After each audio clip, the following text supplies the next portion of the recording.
Hello everyone. तो आज हम बीट का नेक्स्ट लेसन प्लान डिस्कस कर रहे हैं और नेक्स्ट लेसन प्लान डिस्कस करने के से पहले एक इम्पॉर्टेंट इन्फॉर्मेशन है कि इस चैनल के ऊपर आपको बीट से रिलेटेड कंप्लीट मटेरियल मिलने वाला है बहुत जल्द। इस बीट की प्रैक्टिकल्स जो सब्जेक्ट है उनकी भी मैं वीडियो जल्द ही अपलोड करने वाली हूँ इस चैनल के ऊपर, तो आपको उन वीडियो का नोटिफिकेशन मिल जाए इसके लिए आप चैनल को सब्सक्राइब कर लें जल्दी से।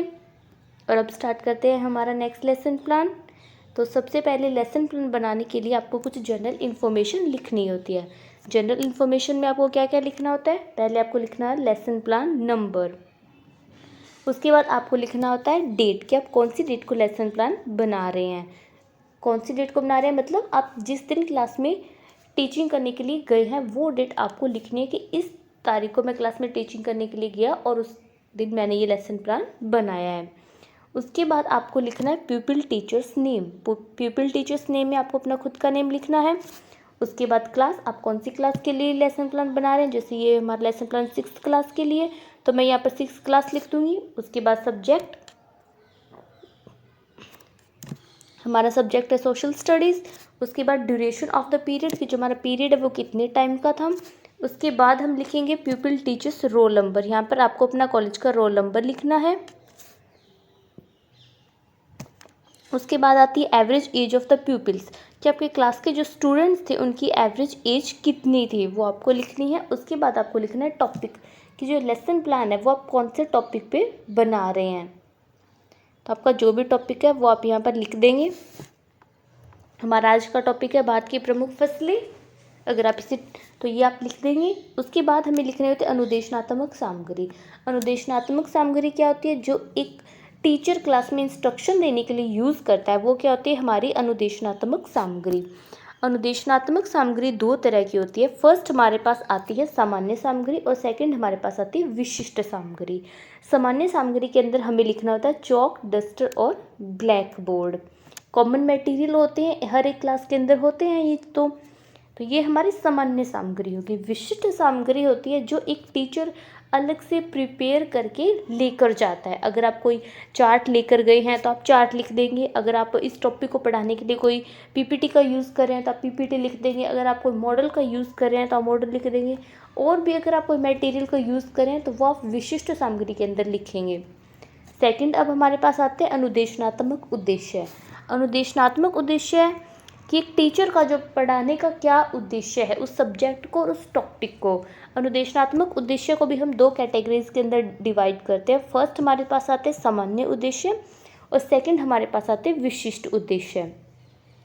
सामान्य उद्देश्य हमारे सब्जेक्ट से रिलेटेड होंगे, जैसे कि सब्जेक्ट है हमारा सोशल स्टडीज़ और उसके अंदर जो ये टॉपिक है ये कौन से सब्जेक्ट का है? ये है ज्योग्राफी सब्जेक्ट का।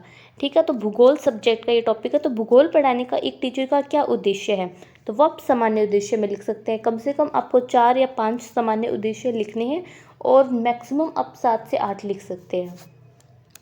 तो फर्स्ट हमारा उद्देश्य है छात्रों को भूगोल विषय के प्रति रुचि उत्पन्न करना। सेकंड, छात्रों को विभिन्न भौगोलिक परिस्थितियों के अनुसार जीवन जीने का ज्ञान देना। थर्ड, छात्रों को प्राकृतिक सौंदर्य का ज्ञान प्रदान करना। फोर्थ, छात्रों को सामाजिक विज्ञान की उपयोगिता बताना। फिफ्थ, छात्रों को सामाजिक व मानसिक विकास करना।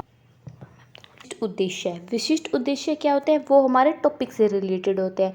जैसे हमारा टॉपिक है भारत की फसलें, तो ये टॉपिक पढ़ने के बाद स्टूडेंट क्या चीज़ सीखेंगे और एक टीचर का ये टॉपिक पढ़ाने का क्या एम है, तो वो आपको विशिष्ट उद्देश्य के अंदर लिखना है। फर्स्ट, विद्यार्थी भारत की प्रमुख फसलों के बारे में प्रत्यास्मरण कर सकेंगे। सेकंड, विद्यार्थी भारत की प्रमुख फसलों की व्याख्या कर सकेंगे। थर्ड है, विद्यार्थी भारत की प्रमुख फसलों के विषय में विचार विमर्श करने में रुचि ले सकेंगे। फोर्थ है, प्रमुख फसलों की पहचान कर सकेंगे। थर्ड आता है पूर्व ज्ञान परीक्षण। विद्यार्थी भारत की प्रमुख फसलों के बारे में सामान्य जानकारी रखते हैं। नेक्स्ट हमारे पास आती है प्रस्तावना। प्रस्तावना के अंदर हमें 2 एलिमेंट्स लेनी है। फर्स्ट में हमें लिखना है छात्र अध्यापिका क्रिया और सेकंड में हमें लिखना है छात्र छात्रा क्रिया है। छात्र अध्यापिका क्रिया के अंदर एक टीचर जो भी क्वेश्चन पूछ रहा है वो लिखेंगे और छात्र छात्रा क्रिया के अंदर स्टूडेंट उनका क्या रिस्पॉन्स दे रहे हैं। तो इस तरह से आप क्वेश्चन पूछ सकते हैं 3-4 अपनी चॉइस के अकॉर्डिंग। तो ये आप राइट डाउन कर लीजिए।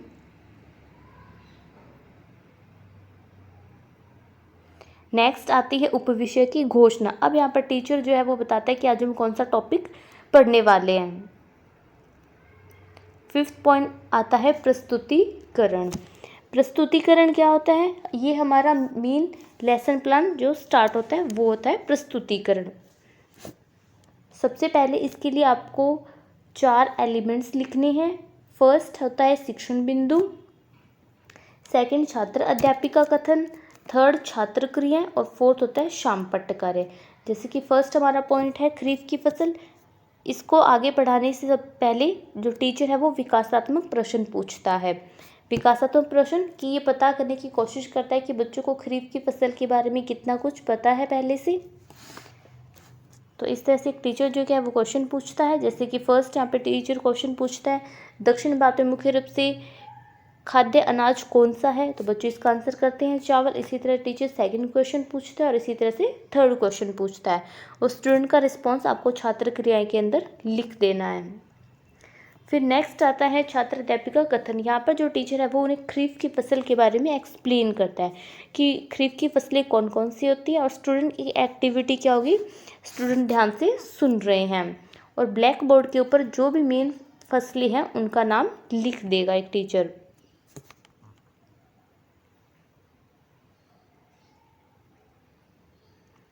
फिर नेक्स्ट आते हैं बोध प्रश्न। अब जो भी आपने टॉपिक स्टूडेंट को पढ़ाया है उससे रिलेटेड आप क्वेश्चन पूछेंगे जिससे आपको पता चले कि स्टूडेंट को वो चीज़ समझ में आई या फिर नहीं आई है।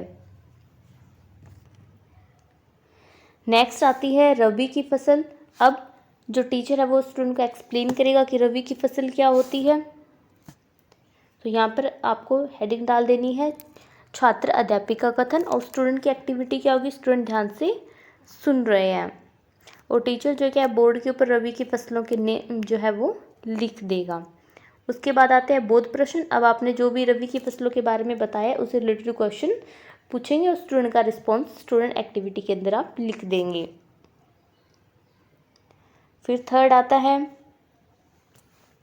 जायद की फसल। अब आप एक्सप्लेन करेंगे कि जायद की फसल क्या होती है। तो उसको पढ़ाने से पहले अब आप कुछ क्वेश्चन पूछेंगे जिससे आपको पता चलेगा कि स्टूडेंट को जायद की फसल के बारे में पहले से कितना कुछ पता है और स्टूडेंट का रिस्पॉन्स आप यहाँ पर लिख देंगे। फिर आता है स्पष्टीकरण। अब जो टीचर है वो स्टूडेंट को बताता है कि जायद की फसल क्या होती है और जायद की मुख्य फसलें जो हैं उनके नाम आप ब्लैक बोर्ड के ऊपर लिख देंगे।